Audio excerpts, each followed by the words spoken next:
туған күніне қазір туысқандардың үйіне қалдық. Менің нағашыларымның соған кіріп бәрін жинап қапсыңдар 10 мыңға салыңдар деп айтамын дейді. Өзінің туған күні бүгін. Айтасың ба? Қайтып айтасың?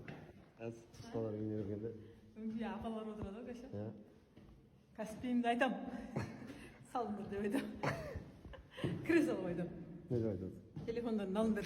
Түсініп жатсың, сәлем саман ғой келді. Сәлем салдым ғой. Салып мен көрмей қалдым. Ой, анай, көп жаса, бақытты бол. Жасыңыз ұзақ болсын, туған күнің құтты болсын. Әсәлем 10 теңге.